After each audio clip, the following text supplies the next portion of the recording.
I sat there listening intently. I sat আমি বসেছিলাম, দেয়ার সেখানে, লিসেনিং শুনছিলাম, ইন্টেন্টলি মানে মনোযোগ সহকারে। তাহলে আমি সেখানে বসে মনোযোগ সহকারে শুনছিলাম। সো সুতরাং when Mike told me you wanted to learn how to make money. So সুতরাং হোয়েন মাইক, যখন মাইক told me, told বললো মি আমাকে, you wanted তুমি চাও, to learn শিখতে, how to make money, how কিভাবে, to make money মানে make করা যায় মানে বানানো যায়, এর অর্থাৎ মানে রোজগার করা যায়। তাহলে যখন মাইক আমাকে বললো তুমি শিখতে চাও কিভাবে অর্থ রোজগার করা যায়, I decided to design a course that mirrored real life. I decided আমি স্থির করলাম to ডিজাইন করতে a course একটা কোর্স that যেটা mirrored প্রতিফলিত করে রিয়েল লাইফ সত্যিকারের জীবন। তাহলে আমি স্থির করলাম একটা কোর্স ডিজাইন করতে যেটা সত্যিকারের জীবন প্রতিফলিত করে। I could talk until I was blue in the face. I could talk আমি কথা বলতে, টক মানে কথা বলা, তাহলে I could talk আমি কথা বলতে পারতাম until যতক্ষণ I আমি was ছিলাম, ব্লু মানে নীল, ইন মাই ফেস আমার ফেসে আমার মুখে।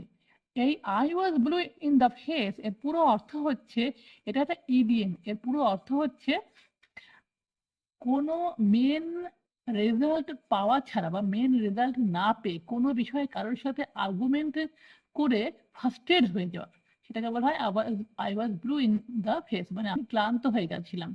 বাট কিন্তু you would not hear a thing, but কিন্তু you would not hear a thing মানে তুমি শুনতে পাচ্ছিলে না থিং একটা বিষয়, মানে আমি ক্লান্ত হয়ে যাচ্ছিলাম কিন্তু তুমি শুনতে পাচ্ছিলে না একটা বিষয়, আ থিং একটা বিষয়। তো সুতরাং I decided to let life push you around a bit so you could hear me. So সুতরাং I decided আমি স্থির করলাম to let মানে কি কোনো কিছুতে দেওয়া, লাইফ জীবনকে, পুশ ধাক্কা, আমি ধাক্কা দিলাম ইউ তোমাকে, অ্যারাউন্ড এদিকে ওদিকে, আ বিট একটা বিট মানে কি একটা টুকরো বা একটা কিছু খণ্ড, মানে আমি তোমাকে ধাক্কা দিলাম কিছু খণ্ডের জন্য বা কিছু অংশে। সো সুতরাং ইউ কুড হিয়ার মি আপনি তুমি আমাকে শুনতে পারো।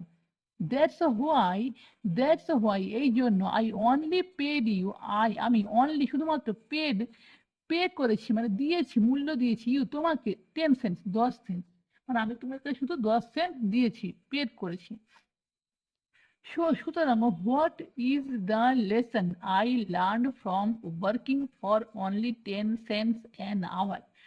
সুতরাং হোয়াট কি ইজ দ্য লেসন হয় পাঠ, আই লার্ন আমি শিখলাম, ফ্রম থেকে, ওয়ার্কিং কাজ করে, ফর অনলি শুধুমাত্র 10 সেন্টস মানে 10 সেন্টে। তাহলে শুধুমাত্র 10 সেন্টের জন্য কাজ করে আমি কি শিখলাম, অ্যান আওয়ার্স মানে 1 ঘন্টা, 1 ঘন্টায় 10 সেন্টে কাজ করে আমি কি শিখলাম। I asked আমি জিজ্ঞাসা করলাম that you are cheap and exploit your workers, that যে you are cheap, you তুমি আর হও চিপ, চিপ মানে কি, চিপ মানে আমরা জানি সস্তা, চিপ, কিন্তু এটা অ্যাডজেক্টিভ হিসাবে এখানে ইউজ করা হচ্ছে চিপ, এর অর্থ হচ্ছে আপনি হন বাজে, খারাপ, ইউ আর চিপ আপনি হন বাজে, অ্যান্ড এক্সপ্লয়েড এবং শোষণ করেন ইউর ওয়ার্কার্স আপনার কর্মচারীদের। তাহলে আপনি হন বাজে এবং আপনার কর্মচারীদের শোষণ করেন।